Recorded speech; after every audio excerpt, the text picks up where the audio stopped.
He said his wife and daughters vanished without a trace, but within days the world would uncover a betrayal so cold, so intimate, it would haunt a nation forever. In a quiet suburb of Frederick, Colorado, nestled among cookie-cutter houses and manicured lawns, lived the Watts family. By all appearances, the American dream incarnate. Chris Watts was the kind of man neighbors smiled at on their morning walk. He waved politely, drove a simple truck, and played with his little girls in the front yard. He had a steady job as an oilfield operator with Anadarko Petroleum. To the outside world, he seemed grounded, humble, reliable. His wife, Shan'Ann Watts, was the energy in the family.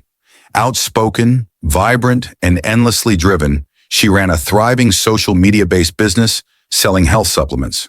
Her Facebook and Instagram were filled with bright, polished posts of their daughters, Bella, 4, and Celeste, 3, or Cece, as everyone called her. Every birthday party was themed, every milestone documented. Shan'Ann, who had once suffered from lupus and was told she might never have children, called Bella and Cece her miracles. And she meant it. You could feel it in every post, every proud caption, every candid video of Chris being tackled by giggling toddlers. Their house on Saratoga Trail wasn't just a home, it was the canvas of their life. Walls decorated with motivational quotes, hand-painted signs, kitchen fridge covered in drawings. But beneath the perfectly filtered smiles, something was quietly unraveling. Shan'Ann had been traveling more for work lately. She leaned on friends for support. There were signs in retrospect, subtle, easy to miss. A hesitant smile here, a delayed response in a video there, a long pause when talking about Chris. And Chris? He was slipping into silence. In the summer of 2018, while Shan'Ann visited family in North Carolina with the girls, Chris stayed behind in Colorado. The distance between them, once just physical, was becoming emotional. Texts between them became colder. Chris was more distant, less affectionate. What Shan'Ann didn't know was that her husband had met someone else. Nickel Kessinger was a co-worker at Anadarko, smart, quiet, and into fitness, just like Chris. They started talking casually, work things, then it turned flirty. And by late June 2018, Chris was seeing Nickel behind Shan'Ann's back. He told Nickel that he was in the process of divorcing, that it was over with Shan'Ann, that he was a good dad, just trapped in a loveless marriage. Nickel would later say she believed him. What she didn't know, what no one knew, was that Chris Watts was crafting a new life in his head. A life where he wasn't a father of two, where he wasn't married, where he could start fresh, clean slate, no baggage. On the night of August 12, 2018, Shan'Ann returned home from a business trip to Arizona. Her friend Nickel Atkinson dropped her off around 1:48 a.m.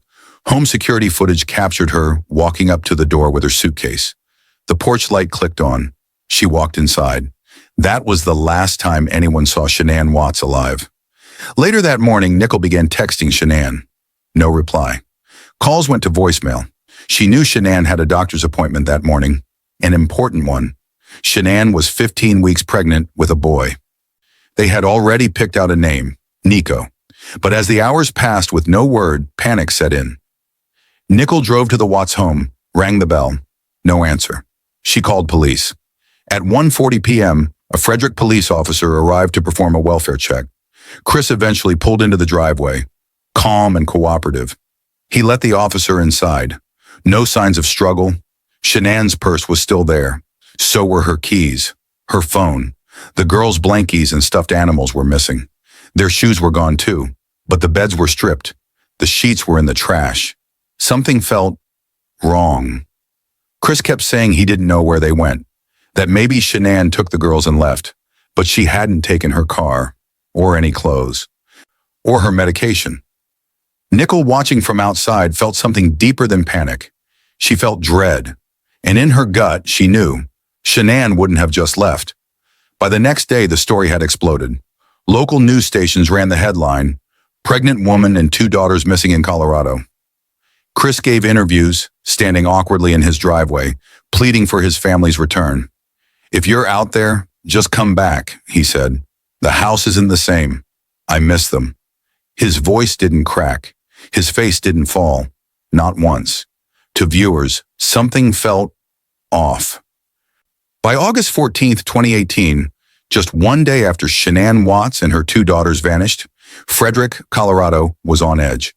The story had gone national. Media trucks lined Saratoga Trail. Officers came and went from the now silent Watts home. The neighbors, once chatting over lawns and cookouts, stayed inside. The front porch, where Shan'Ann had once filmed family videos full of smiles and laughter, had become the center of a rapidly growing investigation. Chris Watts, meanwhile, played the part of the devastated husband. He did interviews with local news. He spoke calmly, too calmly. Last night I had every light in the house on, hoping I'd see them running up the driveway. He said he had no idea where they were. He said they had an emotional conversation the night Shan'Ann returned home, but didn't go into detail. He told police she might have left with the kids, upset, but Shan'Ann's close friends knew better. Nicole wasn't just suspicious, she was furious. She had dropped Shan'Ann off that morning. She had seen how tired, how stressed her friend had been, and Shan'Ann wasn't the type to just walk out. She wouldn't miss a doctor's appointment. She wouldn't abandon her phone. She wouldn't take the girls without their shoes or their car seats. And most of all, she would never leave her son, Nico, growing inside her. Frederick PD called in assistance from the Colorado Bureau of Investigation and the FBI. Dogs were brought in. Neighbors' surveillance footage was collected. A massive missing person search began. Still, no trace of Shan'Ann, Bella, or Cece. And yet, Chris's behavior raised more and more red flags. When detectives sat down with Chris for questioning, they expected a desperate father, a man broken by fear. But what they got was something else entirely. Calm, mechanical responses, no tears, no anger. Just emptiness.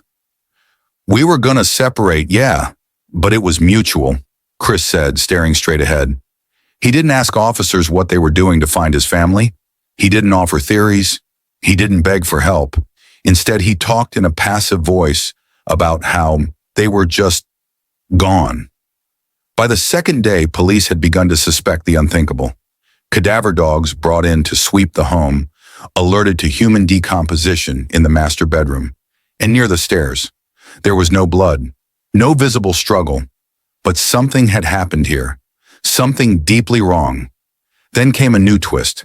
Nicole Kessinger, Chris's secret girlfriend, saw his TV interview and froze. She had no idea his wife was pregnant, no idea that he had still been living with his family. She came forward voluntarily and spoke to detectives. "I thought he was separated," she said. "I had no idea. I didn't sign up for this." Nicole was visibly disturbed. She turned over her phone. Her browser history showed she had searched for wedding dresses just weeks earlier. And Chris? He had told her he was finalizing a divorce. Now Nicole had one burning fear. What if he killed them to be with her? With mounting suspicion and no leads, the FBI brought Chris in for a polygraph test. He agreed. But before the test began, the agent warned him, "This is your one chance to be honest, Chris. If you're lying, it's going to show." He nodded, smiled weakly. The test lasted over an hour, and when it ended, the results were immediate and damning. "You failed the polygraph," the agent said. "Not by a little, by a lot." Chris stared at the floor. His mask had cracked. Detectives played a final card. They invited Chris's father, Ronnie Watts, into the room. Chris sat across from him, silent, shaking. Then he began to confess, but not the full truth. She hurt the kids," Chris whispered. "I saw it, and I lost it."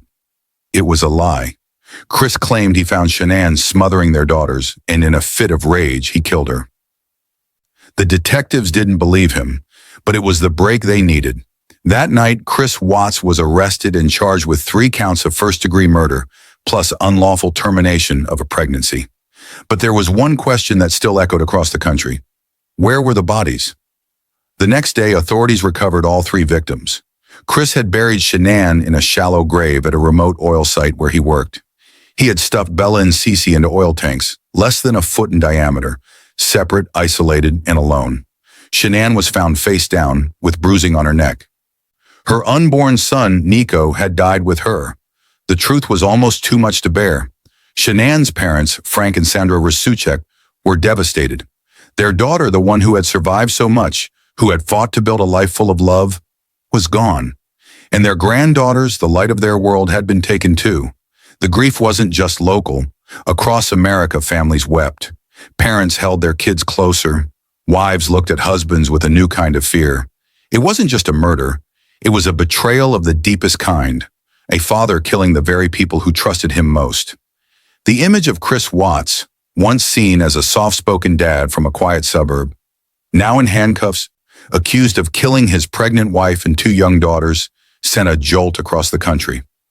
This wasn't just a tragedy, it was something far more chilling, because Chris hadn't just committed murder. He had smiled through it.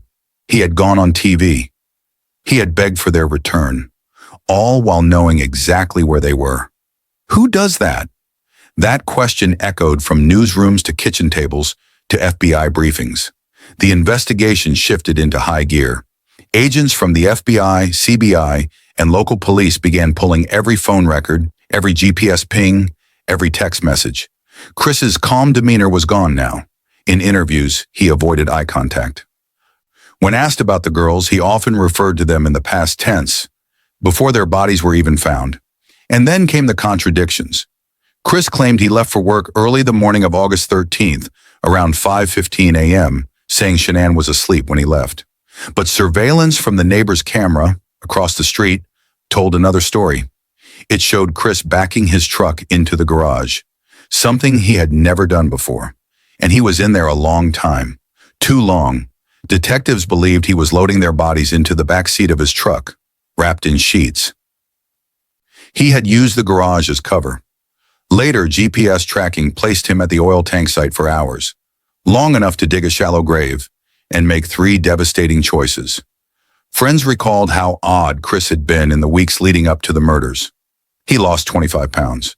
He started working out obsessively. He began texting friends about his new outlook. And even while Shan'Ann was out of town, he had hired a babysitter, but hadn't said why. He was planning something, maybe not the exact details, but Chris Watts was rehearsing his exit. From his marriage, his fatherhood, his entire life, Shan'Ann had been trying to save her marriage. She texted Chris constantly during her trip to North Carolina, asking what was wrong, begging for connection. "I miss holding you. I miss talking to you. I miss us." His replies were short, cold, disconnected. "I don't know what's wrong with me," he wrote at one point. Shan'Ann confided in friends.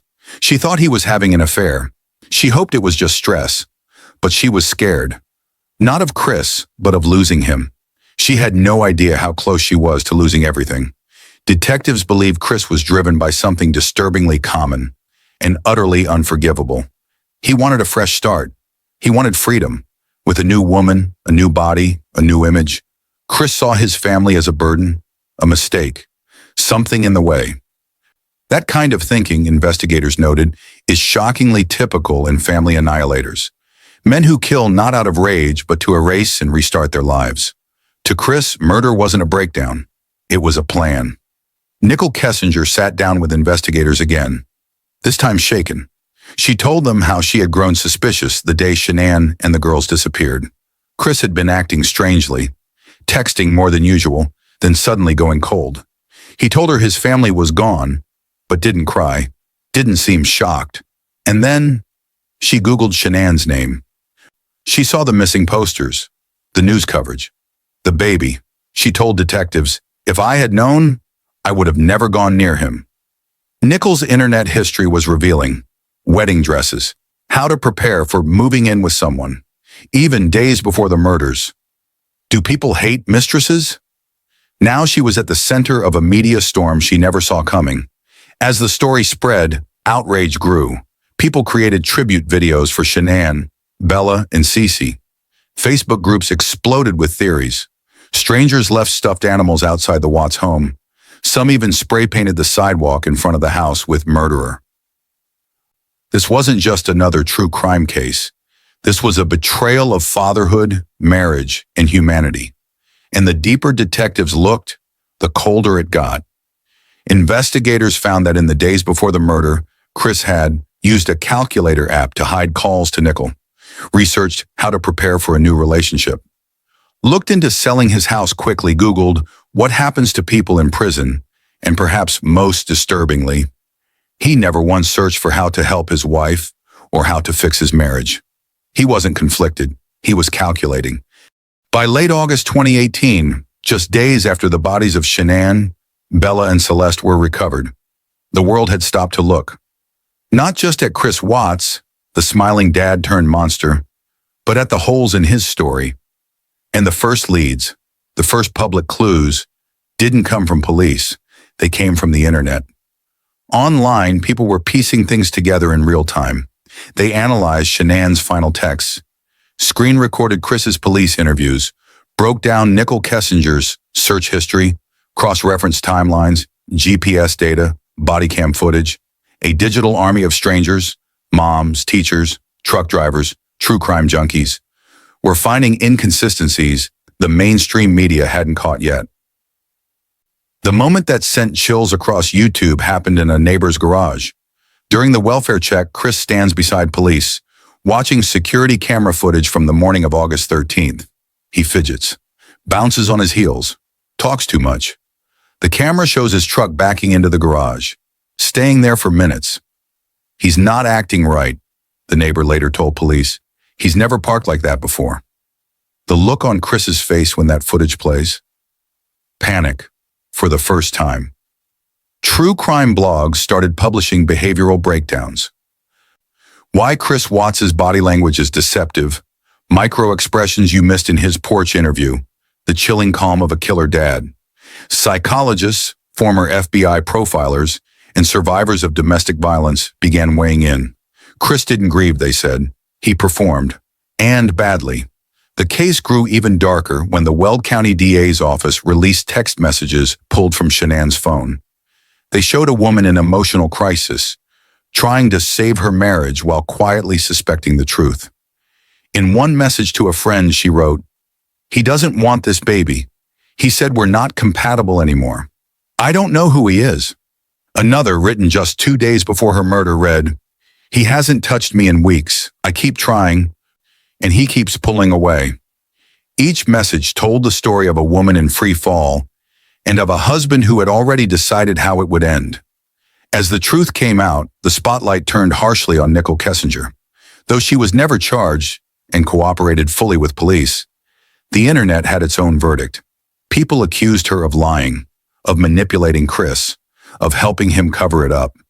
She deleted her social media accounts, changed jobs, entered hiding, but her name was forever attached to the crime. Blogs reposted her Google searches. Can cops trace deleted messages? Man I'm having affair with says he's leaving wife. Amber Frey book deal. It fueled endless speculation. Was she more involved than she claimed? No evidence ever said yes, but in the court of public opinion, it didn't matter. Chris's initial confession to police was full of holes. He claimed he only killed Shan'Ann after she murdered the kids. But autopsies told a different story. Cece had defensive wounds. Bella had bitten her own tongue, a sign of a prolonged struggle. And both had been killed before Shan'Ann, not after. The timeline didn't fit. Neither did the psychology. Shan'Ann had no history of violence, no motive, and most of all, she loved those girls more than anything. Chris's lie, the last thing he had, and was unraveling. In the DA's office, a trial was being built, brick by brick.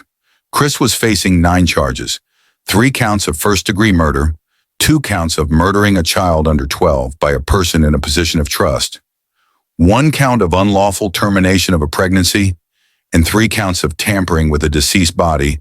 The prosecution was confident. The evidence was airtight. The motive, selfishness, control, and cowardice was clear. But Shan'Ann's family didn't want a long, painful trial. They wanted peace. They wanted to mourn. They wanted closure, if such a thing existed. Facing the death penalty and a mountain of irrefutable evidence, Chris's defense team approached the DA with a deal. Plead guilty to everything. Spare the families a trial. Avoid the death penalty. Shan'Ann's parents agreed. Not because they thought he deserved mercy, but because they didn't want Bella and Cece's final moments dissected on a public stage. Scene opens with old family photos. Shan'Ann as a little girl, smiling beside her parents. before she became a hashtag, before she became a headline. Shan'Ann Catherine Rzucek was just a girl from Aberdeen, North Carolina, full of hope, heart, and fight. Born on January 10, 1984, she was raised in a tight-knit family. Her parents, Frank and Sandra, described her as a little firecracker, stubborn in all the best ways, and fiercely loyal to the people she loved. She had a way of lighting up a room, and a way of hiding her pain behind that smile. Growing up, Shan'Ann worked hard. She wasn't the most outgoing, not at first. She had health problems as a teenager, spent time in and out of hospitals. She didn't always fit in, but she carried herself with pride. She was determined to create a life worth living, a life no one could take from her. By her mid-20s, Shan'Ann had bought her own house, a feat few people that age pull off. She did it on her own, no help. She poured herself into home design, into building something safe, and then life threw her a curveball. She was diagnosed with lupus, an autoimmune disease, chronic, painful, exhausting. Doctors told her she might never have kids, that she'd have to adjust her expectations. She was devastated, but not broken. She told her parents, "I won't let this stop me." In 2010, Shan'Ann met a shy, quiet guy on Facebook, Chris Watts. At first, he was everything she thought she wanted: calm, gentle, supportive. He'd drive to see her, cook for her, sit beside her during flare-ups when she was too sick to move. She once said, "I was broken when I met him, and he made me feel whole again." In 2012, they got married. Shan'Ann defied the odds. She became a mom. First to Bella Marie Watts, born in 2013, then to Celeste Catherine Watts, born in 2015. She called them her miracle babies. They were her world. Even when her body ached, even when she felt weak, she pushed through every symptom, every hospital trip, because her girls needed her. She became a full-time mom and later an independent businesswoman.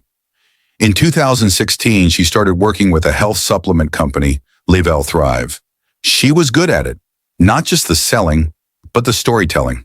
She used Facebook and Instagram to connect with other women, other moms with invisible illnesses. She opened up about her struggles, her triumphs, her love for her kids and husband. Her videos reached thousands. In one post, she wrote, "I'm not perfect, but I am trying. I love hard. I fight hard. I survive." She was a motivator, a provider, a protector. In the summer of 2018, she flew to North Carolina to visit her family with the girls. Chris stayed behind, working, he said. But while Shan'Ann was with her parents, she felt a shift. Chris was distant, cold, different. He barely called, barely responded to photos of the kids. She wrote in her notes app, "I'm trying not to panic, but something's wrong." Bella at 4 was thoughtful, sensitive. She loved singing and helping her mom cook. She asked big questions. She wanted to protect her little sister. CC3 was the wild one, a tiny tornado of energy, always climbing, always laughing. She had asthma, like her mom, but never let it stop her. The girls were inseparable. You could hear it in the background of every video. Their giggles, their fighting, their love. They adored Chris, called him hero and best daddy. They had no idea they were living on borrowed time. Just days before her death, Shan'Ann flew to Arizona for a Thrive event. She seemed off. Friends noticed. She was quiet, uncharacteristically so. She told them Chris had been ignoring her, that he wasn't answering her calls, that he hadn't said, "I love you" in weeks. She tried to brush it off, smiled for photos, but her eyes looked tired. In private texts, she told a friend, "He doesn't want the baby. I don't think he wants me."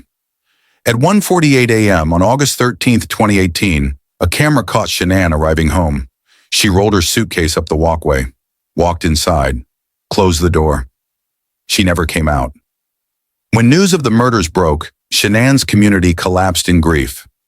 Thousands of women who had followed her online, mothers, survivors, lupus warriors, felt like they had lost a sister. People left notes on her profile. "You inspired me to keep going. You deserved so much better. Your light still shines." And her parents? They didn't just lose a daughter. They lost 3 generations of love in one breath. "I just want my family back," he says, his voice breaking. "I want to know why. Why would he do this?" There's no word strong enough to describe what Frank and Sandra Rzucek were feeling. Not grief, not devastation. Something deeper. A kind of quiet, unbearable horror that lives in the body. They had lost their daughter, their granddaughters, their unborn grandson, and the man who took them from this world was the one who'd promised to protect them. This wasn't just a local case anymore. The Chris Watts family murders were on every screen, every feed, every algorithm. You couldn't scroll past a news app or true crime group without seeing father kills entire family. Pregnant woman murdered by husband. The Watts tragedy, what went wrong? Cable news debated his motives. Psychologists weighed in. Documentaries were fast-tracked. Netflix would eventually release American Murder: The Family Next Door, using only real footage and text to tell the story, because the truth was haunting enough. The nation was watching, not just in horror, but in rage. Everyone had an opinion. Everyone had a theory, and not all of them were kind. People dissected Shan'Ann's social media. Some called her too controlling. Others accused her of putting on a show. In one YouTube comment thread, a man wrote, "I can see why he snapped." That single sentence sparked thousands of replies, most outrage, some disturbingly supportive of Chris. This was a new kind of crime scene, not physical, but digital. What the Rzuceks didn't expect, what no grieving parent ever should, was the hate. Messages accusing them of faking their pain. Videos claiming Shan'Ann was abusive. Conspiracy theories that the murders were staged. Trolls posted photos of the crime scene. They hacked Shan'Ann's Facebook profile, created fake accounts for Bella and Cece, photoshopped memes mocking the family's grief. Sandra Rzucek later said, "It was like losing them all over again, every single day." In response, the Rzuceks filed a civil wrongful death lawsuit against Chris Watts. Not for money, for dignity. They wanted to protect Shan'Ann's name, her story, her memory, to legally solidify what the world already knew. Chris Watts didn't snap. He planned it. He executed it. He tried to cover it up and then lied to the nation. The court sided with the family. Chris was ordered to pay $6 million in damages, money he would never have. But it wasn't about money, it was about truth. Meanwhile, Chris was now inmate number 674-96, locked inside Dodge Correctional Institution in Wisconsin, moved for his own safety. He was kept in protective custody, isolated 23 hours a day. At first, he said nothing. Then, he started writing letters. To pen pals, to strangers, to women. Some sent him photos. Others sent Bible verses. He told them he had found God, that he was forgiven, that he still believed he'd see his family again, in heaven. One letter read, "I wish I could take it back every single day. I hate what I did. But I believe I'm a changed man now." It was infuriating to many, insulting to the Rzuceks. How could he say that? How dare he write anything about forgiveness? He hadn't just taken lives. He had desecrated love. As for Nicole Kessinger, her world had collapsed too. She applied to change her identity, disappeared from public life, entered what sources say was an informal version of witness protection. Some believed she was a victim. Others insisted she knew more than she said. The truth? Only Chris knows. And Chris had started talking again. On February 18, 2019, 5 months after his sentencing, Chris Watts sat across from FBI agents and Colorado Bureau of Investigation officials. Again. He didn't have to. He'd already been convicted. He wasn't asking for a deal. He just wanted to talk. And what he shared over the next 5 hours would change everything the world thought it knew. "I'll tell you everything," Chris said, eyes flat. And then he began. That morning, early, before dawn, Chris says Shan'Ann confronted him. She had returned home from her business trip at 1:48 a.m. He was already awake, waiting. She noticed something was off. They argued. She accused him of cheating. He admitted it. He said he didn't love her anymore, that he wanted out, that he didn't want the baby. Shan'Ann, shocked and sobbing, told him, You'll never see the kids again. And that's when it happened. Graphic content warning. Next section handles with emotional weight and care. Chris claims he straddled Shan'Ann on the bed and began to strangle her with his bare hands. It took 2 to 4 minutes. He said she didn't fight back. He said she barely moved. He said he watched the light go out in her eyes. He told agents, "I knew she was gone when she didn't fight. I was so angry. I felt like I couldn't stop." But it didn't end there. As Chris stood over Shan'Ann's lifeless body, Bella walked into the room. "What's wrong with Mommy?" she asked. Chris said he told her Mommy wasn't feeling well. He wrapped Shan'Ann's body in a sheet, dragged her downstairs, and put her in the back seat of his truck. Then he went back upstairs and got Cece. He put both girls, alive, into the back seat of the truck, right next to their mother's body. They said nothing. They held each other. He drove them 45 minutes to a remote oil site. Once there, Chris did the unthinkable. He pulled Cece out first. He smothered her with a blanket in the back seat. Then, he pulled out Bella, but Bella fought back. According to Chris, she said, "Daddy, no," before I did it. He said those words still haunted him, that she tried to escape, that she knew.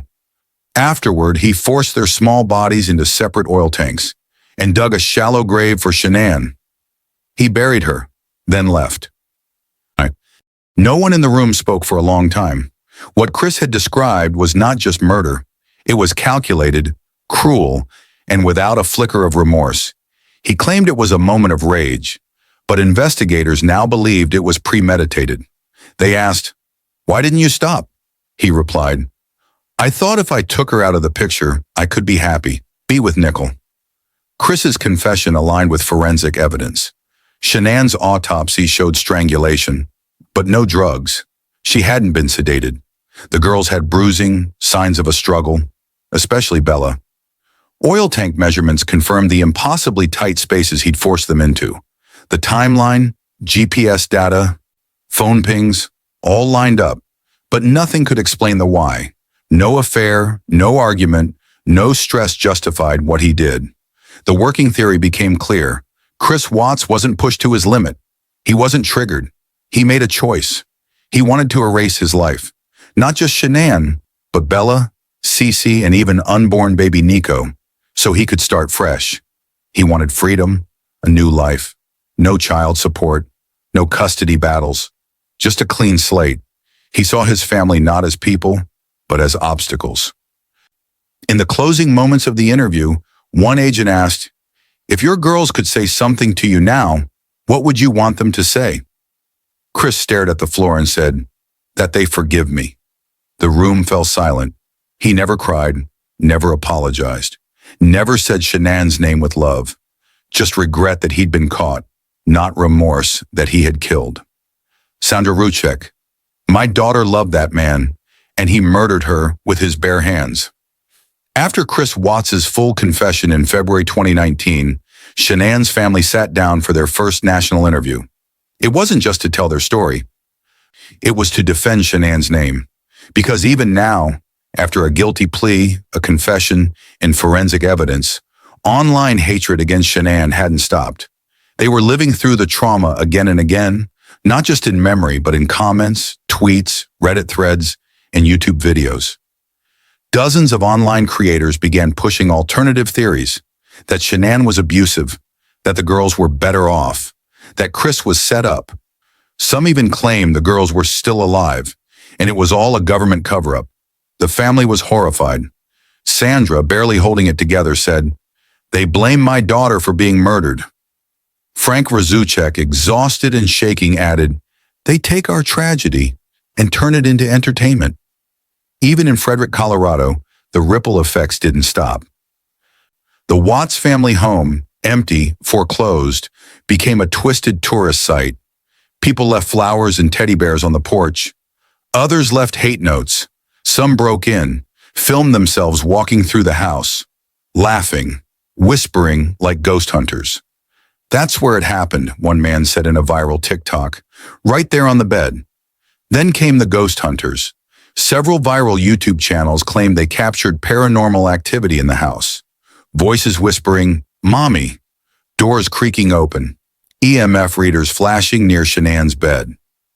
Ghost hunting apps showing the word murder. Some of it was hoaxes, some of it was real, unexplained. All of it was painful for the family. Sandra begged viewers, please stop making money off our pain. Let them rest. In 2020, Netflix released American Murder: The Family Next Door. It used only home videos, text messages, social media posts, police footage, no narrator, no actors, just the raw, unfiltered timeline of the crime, told by Shan'Ann herself through her own words. Viewers around the world wept. Instagram exploded with, "Justice for Shan'Ann. Say her name. We are all Bella and Cece's voice now." Millions of people, especially women, saw themselves in Shan'Ann. The oversharing, the trying to hold a family together, the begging for love that should have been given freely. Suddenly the narrative shifted. Shan'Ann wasn't too much. She was too human. And Chris Watts, he wasn't just a killer. He was a destroyer of legacies. In Colorado, lawmakers cited the case while discussing expanded domestic violence protections, even for women who didn't report abuse. Because Shan'Ann had no criminal reports against Chris, no bruises, no restraining orders, no history of violence. And yet, she was still a victim of intimate partner homicide, a growing epidemic. Experts coined a term for what Chris did: family annihilation. It wasn't rare, just rarely this visible. At a public memorial in 2021, Sandra Rzucek stood at a podium. "I want the world to know who Shan'Ann was, not as a victim, but as a mother, a daughter, a sister, a light." She asked the crowd to say her children's names. Bella, Celeste, Nico.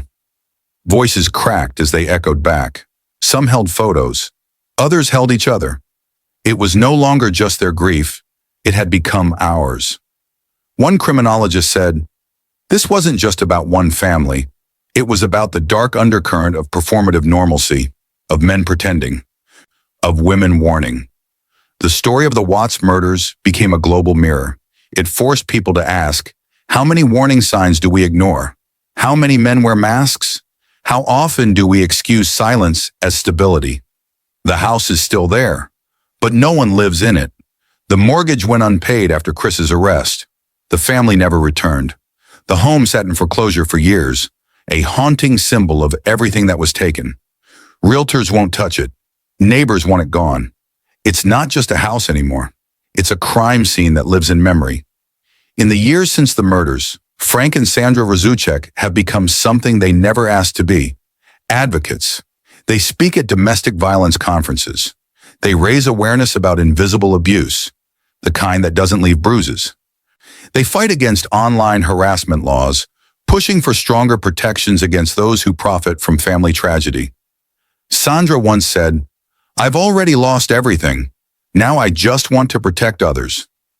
In 2019, a judge awarded the Rzuceks $6 million in their wrongful death suit against Chris. The amount was symbolic. Chris will never pay it, but the judgment ensures he can never sell his story. He can never profit from documentaries, interviews, or books. Any money he makes goes to the people whose lives he destroyed.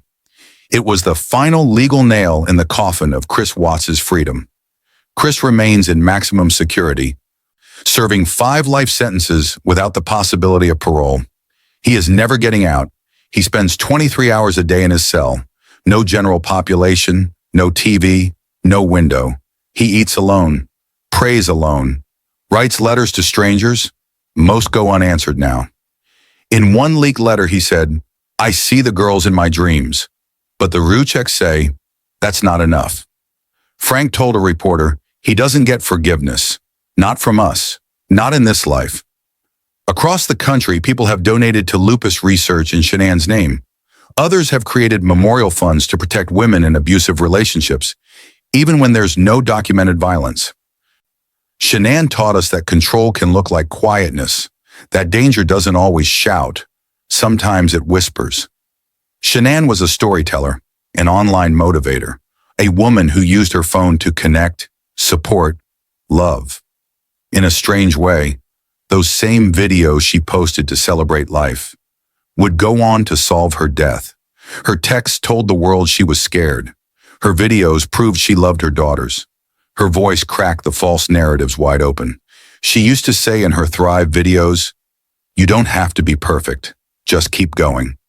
And now those words live on, in every woman who's ever felt unseen, in every parent who holds their child tighter, in every stranger who whispers, "I remember you." Every year in Aberdeen, Shan'Ann's family hosts a small memorial. They release 3 white doves, one for Bella, one for Celeste, one for Nico, who never got to take his first breath. There are no speeches, just silence and sunlight and the soft murmur of people remembering. It's not about the man who took them. It's about the love that remains. The Watts case was never just about a murder. It was about how fragile trust can be, how violence wears a disguise, how a smile can hide silence, how a Facebook post can't show the full truth, how a woman, strong, brave, human, can be erased in an instant. But it was also about resilience, about the strength of family, about the power of digital footprints, about how the internet, when used with heart, can remember a person long after they're gone. If this story moved you, please take a moment to remember Shan'Ann, Bella, Celeste, and Nico. Share your thoughts in the comments. Their names deserve to be spoken. And if you or someone you know is in a relationship that feels wrong, even if it's quiet, even if it's calm, speak up. Like, share, and subscribe to help keep these stories alive. Not for views, but for awareness, protection, and truth. Thanks for watching. Please like, share, and subscribe to our channel. Real Crime, Real Lessons.